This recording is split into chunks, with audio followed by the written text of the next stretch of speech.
예수께서 돌아오심에 무리가 환영하니 이는 다 기다렸음이로라. 이 회당장인 야이로로 하는 사람이 와서 예수의 발 아래 엎드려 자기 집에 오시기를 간구하니 이는 자기에게 12살 된 외딸이 있어 죽어가미로라. 예수께서 가실 때에 무리가 밀려 들더라. 이 12해를 혈증으로 앓는 중에 아무에게도 고침받지 못하던 여자가 예수의 뒤로 와서 그의 옷가에 손을 대니 혈류증이 즉시 그쳤더라. 예수께서 이르시되 내게 손을 댄 자가 누구냐 하시니 다 아니라 할 때에 베드로가 이르되 주여 무리가 밀려들어 미나이다. 예수께서 이르시되 내게 손을 댄 자가 있도다. 이는 내게서 능력이 나간 줄을 알미로다 하신대 여자가 스스로 숨길 못할 줄을 알고 떨며 나와 엎드려 그 손댄 이유와 곧 나은 것을 모든 사람 앞에서 말하리. 예수께서 이르시되 딸아 내 믿음이 너를 구원하였으니 평안히 가라 하시더라. 아멘. 할렐루야. 아이 고맙습니다. 예. 인간이 삶을 살아간다라고 하는 것은 문제를 안고 문제 속에 살아간다는 것을 의미합니다. 문제 없는 인생은 하나도 없습니다. 오늘 본문에 보면 당시 유대 사회에서 지도자층이 있었던 회당장 야이로라고 하는 사람이 있었는데 이 회당장 야이로에게도 정말 가슴 아픈 문제가 있었습니다. 유대 사회에서 지도자라고 하는 체면과 권위를 다 내려놓고 예수의 발 아래 엎드려서 애원할 만큼 긴박한 문제가 야이로라고 하는 사람에게 있었습니다. 12살 된 그의 외동딸이 죽어가고 있었던 것입니다. 그런가 하면 본문에 또 하나의 사건이 나오는데 12해를 혈류증으로 앓고 있던 한 여인이 나옵니다. 여인은 당시 사회에서 가정에서 버림을 받고 유대 종교로부터도 버림을 받은 소외계층을 대표하고 있습니다. 그런데 결론은 분명합니다. 모든 인간에게는 문제가 있다. 높은 자든 낮은 자든 가진 자든 갖지 못한 자든 배운 자든 배우지 못한 자든 늙은 사람이든 젊은 사람이든 인간은 문제를 끌어안고 살아가게 될 수밖에 없다. 그러나 인간이 가진 문제가 무엇이든 예수님 앞에 나오면 답이 있다 하는 결론입니다. 80이 넘으신 할아버지 왼쪽 무릎이 고장이 났습니다. 병원을 찾았습니다. 진찰을 다 마친 의사가 하는 이야기, 할아버지 나이 탓입니다. 오래 써서 할아버지 고장이 난 겁니다. 할아버지가 버럭 화를 내시면서 말씀하십니다. 왼쪽 무릎이나 오른쪽 다리나 나이는 똑같이 먹었는데 왜 왼쪽 다리는 멀쩡한데 오른쪽 다리만 나이 탓이라고 하는 게 말이 됩니까? 그랬다는 것입니다. 여러분, 말이 됩니다. 똑같이 나이를 먹어도 똑같은 인생을 살아도 어떤 다리는 아프고 어떤 다리는 멸종할 수 있는 것입니다. 이것이 인생이고 이것이 인간인 것입니다. 그 어느 때보다 건강에 관심이 많은 시대를 우리가 살아가고 있습니다. 반대로 질병도 그만큼 많아진 세대를 살아가고 있습니다. 병은 고통 자체입니다.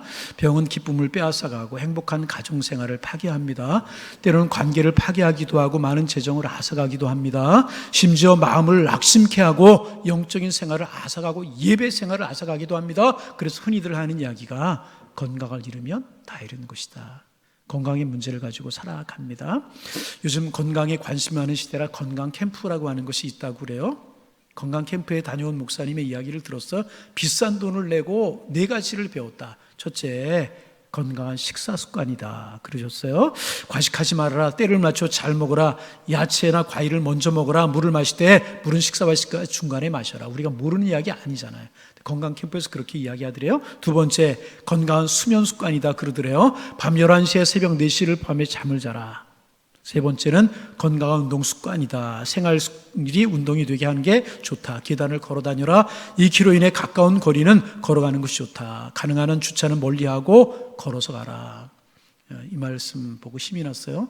여러분, 교회 주차장이 좀 모자란데 멀리 좀 시청 주차장이 되고 오시면 건강도 좋고 다른 분도 좋고 어린아이들하고 오는 분들도 좋을 것 같아요. 넷째, 스트레스 관리입니다. 가족관계, 친구관계가 행복해야 된다는 겁니다. 스트레스가 되는 말은 가능한 한 하지도 말고 듣지도 말라. 여러분, 스트레스가 될 만한 말은 가능한 한 하지도 말고요, 듣지도 마시기를 바랍니다. 그런가 하면 달력 나이보다 젊게 살기 운동을 펼친 마이클 로이친이라고 하는 분이 계세요. 미국 뉴욕 주립대 의대 학장이신데 최근 이제 생체 나이 고치기라고 하는 책을 썼는데 그 책에서 젊고 건강하게 사는 비결 78가지를 소개하고 있어요. 그 중에 몇 가지만 여러분 소개합니다. 많이 웃고 살아라. 많이 웃고. 여러분 오늘 얼굴이 너무나 근엄합니다. 한번 좀 웃어보시기를 바랍니다. 많이 웃고 살아라. 그래야 건강하대. 두 번째, 늘 감사하고 긍정적인 태도를 가지고 살아라. 스트레스를 받지 말고 받아도 빨리 풀어라. 매일 가족 그리고 친구와 행복한 전화를 주고받아라. 적정 체중을 지속적으로 유지해라. 아침밥 거르지 마라. 야채를 즐겨 먹어라. 담배를 피우지 말라. 생선을 튀기지 말고 먹어라. 가정생활, 부부생활이 행복해야 한다. 심한 정신적 충격을 끌어안고 살지 말아라. 이를 자주 닦고 손을 자주 씻어라. 하루에 6시간 내지 7시간 숙면을 취해라. 가장 중요한 건 꾸준한 운동이다. 대략 이런 내용입니다. 우리 처음 듣는 이야기 별로 없잖아요. 여러분 어떻습니까? 여러분 건강하십니까? 대답을 안 하시는데, 그러면 여러분 건강관리 잘 하십니까? 건강관리 잘 하셔서 건강하실 수 있기를 바랍니다. 건강은 하나님 주신 선물이에요. 젊고 건강할 때 잘 지켜야 됩니다. 그것이 하나님께 충성하는 것이기도 하고요, 가족을 사랑하는 것이 되기도 하는 것입니다. 자신의 사명과 비전을 소중히 여기는 태도인 것입니다. 아무쪼록 여러분 주님 안에서 건강하시기를 바랍니다. 근데 인생을 살다 보면 건강 문제만 있는 게 아니잖아요. 가정들마다 이 자식들 때문에, 자식 문제 때문에 눈물이 마르지 않는 부부들이 허다합니다. 그래서 그런 이야기 합니다. 자식 키우는 재미는 초등학교 들어가기 전까지다. 자식 키우는 재미는 초등학교 들어가기 전까지라는 말이 있다고 그래요. 자식들은 부모에게 불평이 많은데 부모는 일평생 그 자식 때문에 가슴앓이를 합니다. 하나님께서 우주 만물을 만드시고 아담과 하와를 빚어서 만드셨어요. 이 에덴 동산에 있는 거 무엇이든 다 먹어도 좋다. 그런데 중앙에 있는 선악과를 먹어서는 안 된다 명령하셨어요. 그런데 하나님의 계명을 어기고 아담과 하와는 선악과를 따먹었습니다. 하나님께서 아담과 하와에게 벌을 내리시는데 하와에게 자식을 낳는 고통을 주셨습니다. 하와가 하나님께 물었답니다. 하나님, 자식 낳는 게 왜 고통입니까? 자식 낳는 게 왜 고통입니까? 그랬더니 하나님 말씀하시기를, 너도 자식 때문에 속 썩는 것이 얼마나 힘든지 맛 좀 봐라. 그래서 인간에게 자식이 생겼고 어제나 오늘이나 인간은 그놈의 자식들 때문에 일평생 쏘가리라며 살게 되었다는 우스갯소리도 있지 않습니까? 여러분, 인간의 온갖 문제는 에덴 동산이 시작이 되었어요. 다 죄 때문에 생긴 그러한 문제들입니다. 먹지 말라는 선악과를 먹고 나무그늘 밑에 숨었어요. 하나님과의 관계가 깨어져 버리고 만 거예요. 영적인 문제가 생기기 시작한 겁니다. 벌거벗은 것이 부끄러웠어요. 자신과의 관계입니다. 긍정적인 자아상의 혼란이 그때부터 생기기 시작을 한 것입니다. 하나님께서 아담에게 왜 선악과 먹었냐고 물었더니 하나님이 만들어주신 여인이 먹으라고 그래서 먹었습니다. 핑계를 댑니다. 사회적인 문제, 관계의 문제가 생기기 시작한 것입니다. 인생의 모든 문제가 하나님과의 관계, 나 자신과의 관계, 다른 사람들과의 관계, 세상적인 관계인 것입니다. 이때부터 인간은 하나님을 섬기는 대신에 세상과 물질을 섬기게 되었습니다. 사람을 사랑해야 되는데 사람을 이용하고 도구로 생각합니다. 돈 문제, 사업 문제, 직장 문제, 문제 속에 태어나 문제를 안고 살다가 문제 속에 파묻혀 죽는 것, 이것이 인생이고 이것이 인간이 되어버리고 만 것입니다. 자아를 잃은 인간은 끊임없이 묻습니다. 하나님이 나를 과연 사랑하시나? 하나님이 나를 용납하고 계실까? 내 안에 내 남편, 내 친구는 나를 받아줄까? 나는 과연 세상에서 필요한 존재인가? 가치 있는 존재인가? 이 세상은 지금 나를 속이지 않는가? 여기에 긍정적인 대답을 갖지 못하면 인생의 의미를 잃어버리게 되는 것입니다. 그리고요, 인생이 가진 마지막 문제가 또 하나가 있어요. 마지막 문제는 죽음의 문제인 것입니다. 죽음은 이 땅의 모든 것을 끝내버립니다. 죽음 후에 어떻게 되는가? 나는 어디로 가는가?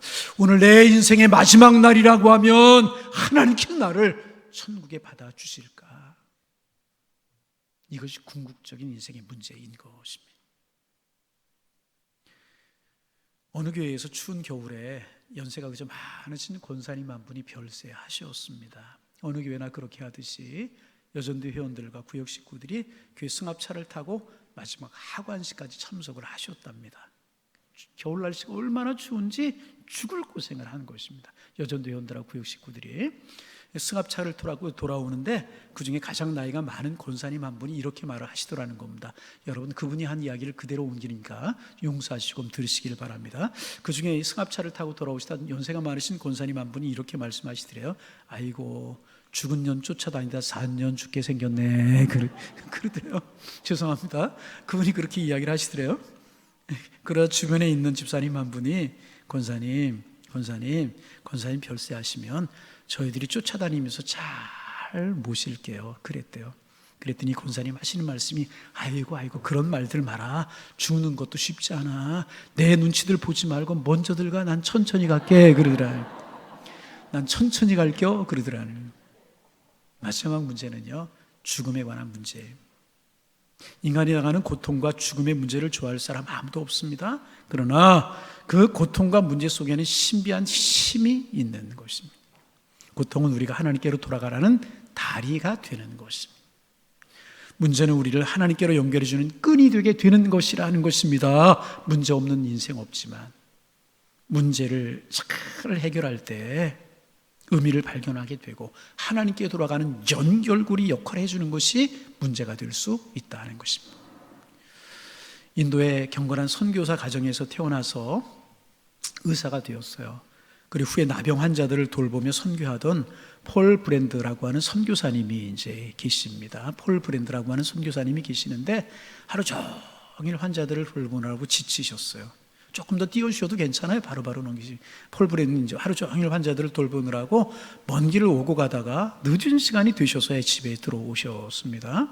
이상하게 발바닥에서 마비 증상이 느껴지기 시작하는 거예요. 마비된 그런 증상이. 의사의 직감이 있잖아요. 아, 내 건강에 문제가 생겼구나. 그러고는 핀을 꺼내서 발뒤꿈치를 콕 찔러 보았더니 통증이 느껴지지 않다는 거예요. 여러분, 나병에 걸리면 통증을 모른다고 그러죠? 나도 나병에 걸렸구나. 나도 나병에 전염됐구나. 그런 생각이 들더라는 거예요. 순간 낙심이 찾아왔습니다. 하나님 앞에 엎드려 기도했습니다. 하나님께서 제게 나병을 주신 것이라고 하면 거기에는 틀림없이 의미가 있을 줄로 제가 압니다. 그런데 내일 많은 일들 하기로 약속이 되어 있습니다. 저는 내일 그 일들을 잘 감당해야 됩니다. 그러니 하나님, 오늘 밤 편히 쉬게 해주세요. 그렇게 기도했다는 거예요. 정말 그날 밤에 편히 잘 잠을 잤다는 겁니다. 다음날 아침에 일어났더니 몸이 가뿐하고 홀가분한 것입니다. 다시 어제 그 핀을 손에 들고 발뒤꿈치 다른 쪽을 꽉 찔러 보았더니 자신도 모르게 아야 입에 소리가 터져 나왔다네. 통증이 느껴지게 된 것입니다. 어제는 너무나 많은 일로 몸이 지켜서 잠시 몸이 마비가 되었던 것입니다.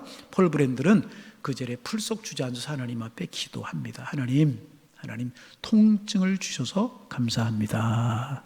고통을 느끼게 하신 하나님 고맙습니다. 아픔을 느끼게 해주셔서 고맙습니다. 아픔도 감사하더라는. 이 일로 인간이 가지고 있는 고통은, 아픔은, 통증은 저주만이 아니다 하는 사실을 깨닫고 고통이라고 하는 선물이라고 하는 책을 조수를 했다고 그래요. 고통이라고 하는 선물, 고통이 선물이다. 이 책의 내용은 아주 간단하다고 그래요. 고통은 우리의 눈이 세상을 보다가 하나님을 향하게 해준다. 고통은 우리의 발이 하나님께로 나아가도록 도와준다. 고통은 우리의 입이 하나님의 이름을 부르도록 도와준다. 우리가 고통을 당할 때 하나님은 언제나 내 곁에서 나와 함께 하신다. 할렐루야. 고통이 나쁜 것만은 아니더라. 죄송한 이야기지만 저도 이 땅에서 벌써 60년을 넘게 살아왔어요. 사람들이 놀랍도록 발전한 우리나라의 경제 성장을 보면서 그런 이야기를 하죠. 한 세대 만에 끼니 걱정을 하던 나라가 무엇을 먹을까? 끼니 걱정을 하던 나라가 다이어트를 생각하는 나라가 되었다. 하나님의 은혜다. 그런 이야기 하잖아요. 근데 가만히 보니까 그 이야기가 다른 사람의 이야기가 아니라 제 이야기더라고요. 저는 6.25 전쟁 후에 우리 민족사에 가장 어렵고 가장 가난한 때 태어나서 세상에서 가장 부강하고 잘 사는 10나라가 10나라 중에 한 나라가 우리나라가 되기까지 저는 그 어간을 살아왔어요. 어간을 살아왔으면 60년부터 살았으니까.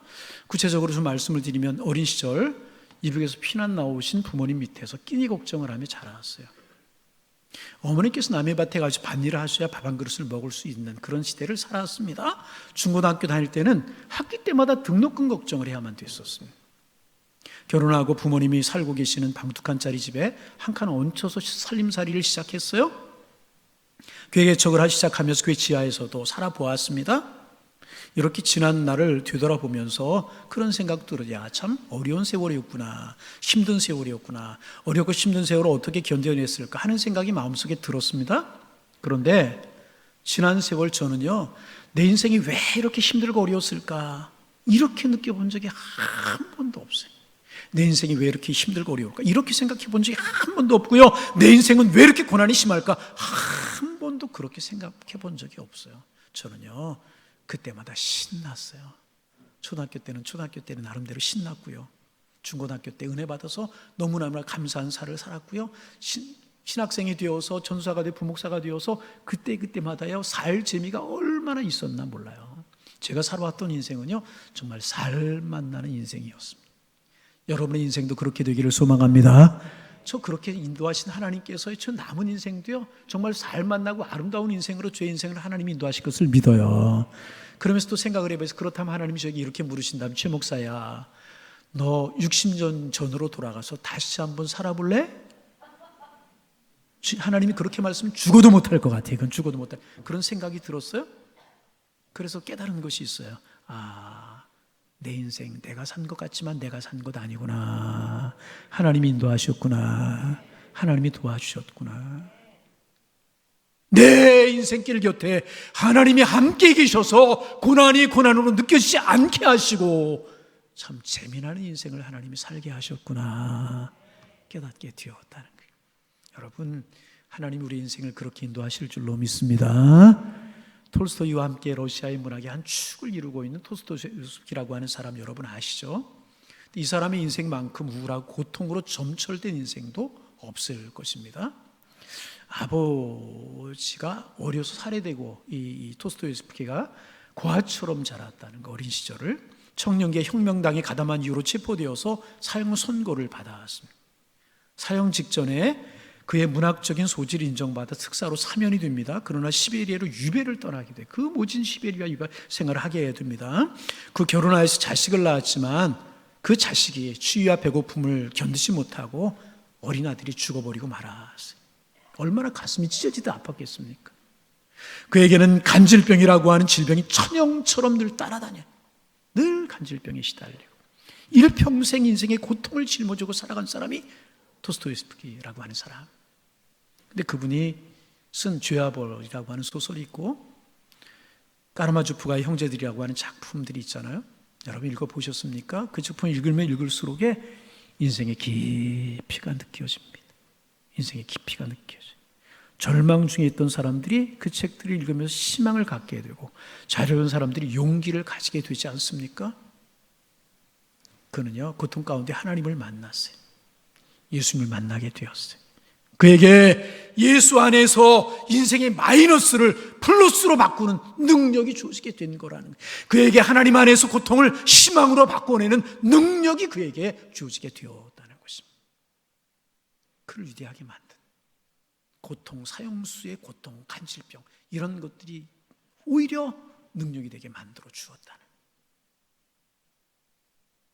이렇게 보면 고통이나 불행은 결코 이렇게 보면 고통은 불행이나 불운이 결코 아니라는 것입니다. 고통이란 도리어 행복과 은총을 위한 가장 아름다운 통로와 번제물이 될 수도 있다는 것입니다. 오늘 본문 문제로 시작했다고 말씀을 드렸어요. 혈류병을 앓고 고생하던 이 여인, 예수님의 옷자락을 만짐으로 고침을 받았어요.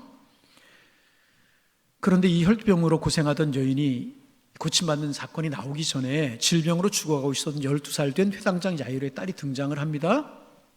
지금 예수님 어린 딸을 고쳐주기 위해 회당장 야이로의 집으로 가시는 중이었었어요. 길을 가는 도중에 이 여인의 이제 혈병 여인의 치유 사건이 기록되어 있고 그 어간에 딸이 죽고 말았습니다. 이 죽은 아이를 살리신 예수님의 치유 이야기로 오늘 본문이 마무리되고 있습니다. 여러분 많이 들으셨잖아요. 혈류병이라고 하는 것은 여성들에게 나타나는 만성 출혈병을 말하는 겁니다. 계속 피가 흐르고 얼굴이 파리해져 가고 기운이 빠져가는, 그래 죽는 그런 병이 출혈병, 혈류병입니다. 구약 성경에서는 이 병을 부정한 병으로 규정해서 이 병에 걸리면 사람들에게서부터 격리되어야만 됐었다고 그래요. 가족들로부터 떠나고 친지들로부터 떠나고 친구들로부터 격리되어 살아야 됐고, 사람들이 모여서 예배하는 성전에도 나갈 수가 없는 그런 병이었었다고 그래요. 그런데 본문 4절에 보면, 43절에 보면 아무에게도 고침받지 못했던 여자다. 어디에서도 고칠 수 없는 그런 병이었다는 거죠. 마가복음이나 마태복음에 보면 많은 의사들에게 찾아가 보았지만 재산만 허비하고 더 중해졌다, 그렇게 기록하고 있습니다. 그런데 누가복음을 기록한 누가의 직업이 의사이지 않습니까? 누가가 여인이 아무에게 고침을 받지 못했던 여자, 그렇게 기록하고 있습니다. 이 여인이 의사에게만 찾아간 것이 아니고요, 종교인들에게도 찾아갔을 것이고 약사들에게도 찾아갔을 것이고 민간요법 좋다는 거 다 해보았을 것이라는 것입니다. 그런데 아무런 소용이 없었어요. 누구도 고치지 못했다는 것입니다. 아무런 소용이 없었다는 것입니다. 누가가 기록한 이야기를 통해서 알 수 있는 것은요, 이 여인의 질병은요, 인간적인 방법으로나 인간적인 기술로, 의술로는 치료가 불가능한 절망적인 그런 상황이었다는 것입니다. 그런데 여러분, 그런 여인, 소망 없는 그런 삶을 살고 있던 이 여인에게 예수에 관한 소식, 예수에 관한 소문이 들려왔다는 거예요. 여러분, 예수님에 관한 소문이 좋은 소문 들려왔겠습니까? 미쳤다, 그런 소문도 있었고요. 바알세부를 힘입었다, 그런 소문도 있었고요. 예수님을 음해하려고 하는 그런 소문들이 많이 있었어요. 그런데 이 여인은요, 예수님에 관한 좋은 소문을 들었어요. 그는 질병을 고치신다더라, 메시아더라고 하더라. 그리고 그 여인은요, 예수님에 관한 그 좋은 소문을요, 자신의 사건으로 받아들이게 되었다는 거예요. 여러분, 이게 믿음이라는 거예요. 그 소문을 자신의 소문, 자신의 사건으로 받아들였다는 것입니다. 수많은 방해와 수많은 어려움이 예긴되어 있었어요. 사람의 방해, 관습의 방해, 사람들에게 발견되면 죽임을 당할 수밖에 없는 그런 어려움이, 방해가 예견되어 있었지만 기어이 나는 예수님을 만나리라, 메시아를 만나리라. 마태와 마가에는 이 여인의 결단을 이렇게 기록하고 있습니다. 내가 예수의 겉옷자락만 만져도 나는 나을 줄로 믿는다, 그렇게 기록하고 있어요. 여러분, 오늘 누가복음 8장 44절에 보면 이 여인이 예수의 옷가에 손을 댔다고 그렇게 기록하고 있어요. 여기서 말하는 옷가는 대단히 재미있는 그런 표현이라고 그래요. 여러분, 유대인들은 우리가 아는 것처럼 제 가운과 같은 길쭉한 옷을 입지 않습니까? 그리고 이제 허리에 이제 허리띠를 꼬아서 매는데, 허리띠를 꼬아서 허리에 매고 한쪽으로 축 늘어뜨리는 것, 이렇게 늘어뜨리는 허리띠, 그것을 옷가라고 불렀다, 옷술이라고 그렇게 불렀다고 이제 그래요. 거기 장식도 있고 뭐 그랬었다고 그래요. 그런데 유대인들이 이 허리에 이렇게 매는 옷술을 만드는 방법이 있었다고 그래요. 15번을 꼬아서 만들고 그에 다시 13번을 꼬게 만들었다고 그래요. 그런데 이제 뭐 히브리인의 숫자가 의미가 있다고 그래요. 15이라고 하는 숫자는 아도나이, 하나님을 의미했다고 그러고 13이라고 하는, 13이라고 하는 수는 하나를 말했다고 그래요. 그러니까 15번을 꼬고 13번을 다시 꼬아서 입고 다녔다는 이야기는 자신의 몸에 신앙 고백을 지니고 다녔다, 그런 의미를 가지고 있었다고 이제 그래요. 하나님은 한 분이시다, 온 우주의 하나님은 한 분이시다, 이런 신앙 고백을 가지고 다닌 것을 의미했다는 것입니다. 그래서 여러분, 유대 문화에서 옷술을 만졌다는 이 말은 여인이 하나님을 만졌다, 그런 의미가 되는 것이라는 것입니다. 하나님의 능력을 만졌다는 의미가 되는 것이라는 것입니다. 그러므로 이 여인이 옷을 만진 것은 예수님 하나님이시다, 능력의 하나님, 전능하신 하나님이시다, 내가 그 하나님을 의지함으로 하나님 앞에 나아가겠다, 그런 믿음의 고백이었다는 거예요. 믿음을 가지고 하나님 앞에 나아가는 믿음의 고백이었다는 것입니다. 여러분이 많이 들으신 이야기가 있죠. 한 맹인이 산길을 걷다가 발을 헛디뎌서 언덕으로만 굴러 떨어졌다 그래요. 한참을 그러다 손에 잡히는 것이 있어서 탁 붙들고 멈췄는데 눈을 뜨고 보니까 나뭇가지들이에요. 산중에 누가 있을 리가 없지 않습니까? 그래서 하나님께 기도했다는 겁니다. 이럴 때 기도하자. 하나님 살려주세요. 그러면 내가 신앙생활 잘하고 예수 잘 믿겠습니다. 하나님 살려주세요. 그랬더니 정말 하나님의 음성이 들리더래요. 아들아, 살고 싶으냐? 살고 싶습니다. 정말 살고 싶으냐? 살고 싶습니다. 그러면 내가 나무 뿌리를 붙들고 있는데 그 나무 뿌리를 탁 놓아라. 내가 하나 둘 셋 할 텐데 셋 하는 순간에 나무 뿌리를 탁 놓아라. 잡은 것을 놓아라. 손에 잡은 것을 놓아라. 이분이 가만히 생각하니까 이게 좀 곤란하거든요. 하나님이 하나 둘 셋 하는 순간에 하나님 잠깐만요 그러더니 하나님 이 방법 말고 다른 방법 없습니까? 그러더라는 거예요. 다른 방법 없다. 이 사람이 한참을 생각하다가 하는 이야기가 뭐냐면 여보세요 거기 하나님 말고 다른 사람 없습니까? 그러더라는 거예요. 때마침 그 옆을 지나가던 사람이 보니까 이 사람이 매달려 있는데 바닥이 그의 30cm뿐이 남지 않았더라는 거예요. 여보세요 30cm뿐이 되지 않아요? 그 손 놓으세요. 놓았더니 3cm 밑으로 잘 내려왔대요. 그래서 집에 돌아와서 잘 먹고 잘 살았다는 그런 이야기. 여러분, 굴러떨어지는 언덕이 문제가 아니라 믿음이 없는 것이 문제더라는 것입니다. 세상 줄 놓고 의지하던 곳 놓고 내게로 돌아오라, 내 옷자락에 손을 대라, 나를 의지해라, 나를 붙들어라 하시는 하나님의 음성이 내 귀전에 들림에도 불구하고 믿고 순종하지 못하는 것이 믿음 없음이 문제더라는 것입니다. 여러분이 겪는 인생의 문제가 무엇입니까? 무엇 붙들고 살아오셨습니까? 오늘 본문 44절에 보면 옷가에 손을 대니 혈류증이 즉시 그쳤더라, 그렇게 기록하고 있습니다. 46절에 보면 예수께서 이르시되 내게 손을 댄 자가 있도다, 이는 내게 능력이 나간 줄을 알미로다.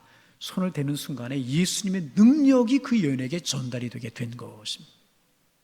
48절에 예수님께서 말씀하십니다. 따라 네 믿음이 너를 구원하였으니 평안히 가라. 깨끗해진 거예요. 인생의 문제가 예수님 안에서 해결된 것입니다. 인생의 문제가 예수님 안에 답을 찾게 된 것입니다. 인생의 무거운 짐을 지고 나온 이 여인을 향하여 따라 이렇게 부르시며 가족으로 받아 주셨습니다. 그리고 말씀하십니다. 내 믿음이 너를 구원하였으니 평안히 가라. 여러분, 예수님의 옷술, 예수님의 옷가가 무엇입니까? 교회는 예수님의 몸입니다. 예수님의 옷술입니다. 예배는 믿음으로 예수님의 옷술을 만지는 행위인 것입니다. 말씀이 선포되는 그곳은 예수님이 임하시는 곳입니다. 기도는 예수님의 옷술에 매달리는 행위인 것입니다. 오늘 예수님이 우리 가운데 지나가십니다.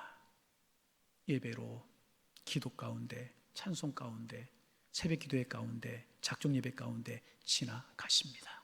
여러분, 예수님 그냥 지나가게 내버려 두지 마시고 그 주님의 손을 꽉 붙드시기를 바랍니다. 어려우십니까? 힘드십니까? 속상한 일이 있으십니까? 더욱더 하나님 앞에 가까이 나와 하나님 앞에 매달리시기를 바랍니다. 그분을 만나시고 그분을 붙드시기를 바랍니다. 여러분, 저는 본문을 보면서 깊이 생각해 봤어요. 이 가버나움 길거리에 야이로라고 하는 사람만 있었고 12회를 혈중을 앓고 있었던 사람만 있었는가? 아닙니다. 본문에 보면 사람이 너무너무 많아서요, 밀고 밀쳤다는 거예요. 예수님의 옷자락에 누가 손을 대었냐 예수님 물으실 때 베드로가 이야기합니다. 이 많은 사람들이 밀고 밀치는데 누가 예수님의 옷자락에 일부러 손을 댔다고 말씀하십니까? 베드로가 이야기를 합니다. 많은 사람들이 인산이로 모여 있었어요. 그런데 예수님에게서 능력이 나가서 그 인생의 문제가 해결된 사람은요, 야이로와 12회를 혈류증으로 앓고 튼 여인뿐이 없었다는 것입니다. 자연적으로 터치가 이루어진 사람이 얼마나 많았겠습니까? 그러나 그들의 인생에 문제가 해결되지 못했다는 것입니다. 그러나 야이로는, 이 혈류증을 앓고 있는 여인은 믿음으로 예수님의 옷자락에 손을 대었기에 인생의 문제가 해결되고 건강이 회복이 되고 낫게 되는 은혜가 임하게 되었다는 것입니다.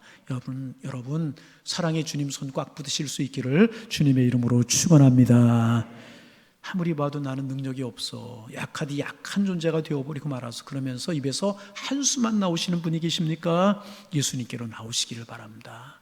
예수님은 여러분의 능력이 되어 주실 것입니다. 경제적인 고통 가운데 신음하는 분이 계십니까? 예수님 붙드시기를 바랍니다. 예수님은 능력이 되시고요, 부의 근원이 되시는 줄로 믿습니다. 어디로 가야 할지, 뭘 해야 될지, 인생을 어떻게 살아가야 될지 망설여 주십니까?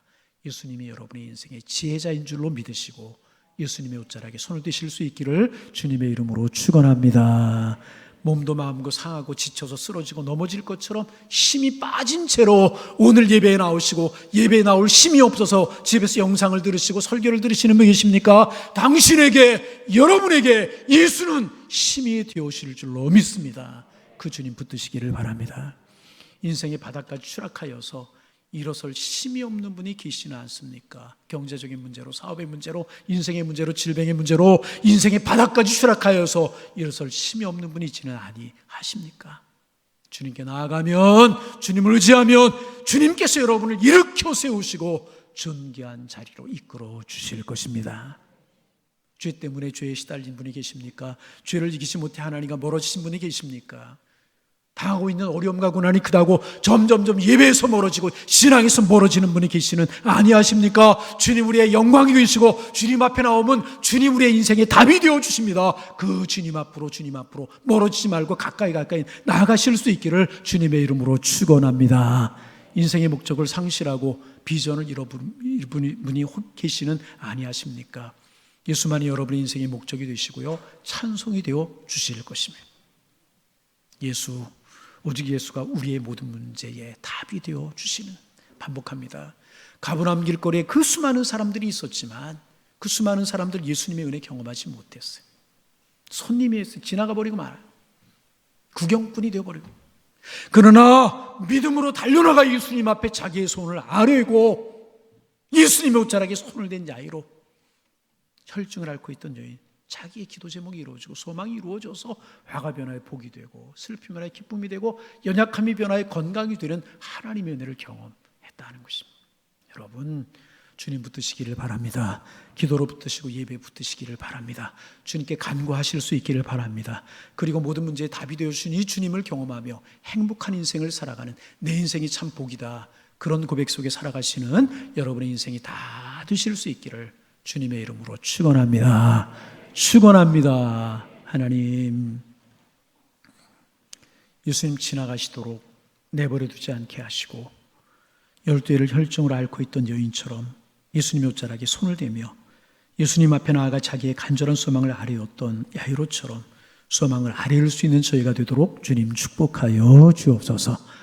인생이 바닥까지 추락하여 일어설 힘이 없을지라도 예수님께서 일으켜 주실 것을 믿게 하시고 어디로 갈지 망설여질 때 예수님께 지혜를 배울 수 있는 저희가 되게 하여 주옵소서. 예수님 안의 목적을 발견하고 하나님 찬송하며 주와 함께 인생길을 걸어가 우리 인생길이 주님 안에 복이 될 수 있도록 주님 축복하여 주옵소서. 예배를 통해서, 기도를 통해서 우리를 만나시기를 원하시는 주님, 작정 예배를 통해서, 기도회를 통해서 만나시기를 원하시는 주님, 나아갈 수 있는 저희들 되게 하셔서 은혜와 사랑 가운데 답을 찾으며 축복된 인생을 살아가는 하나님의 사람들 되도록 하나님 은혜를 도하여 주옵소서. 예수님의 이름으로 기도하옵나이다. 아멘.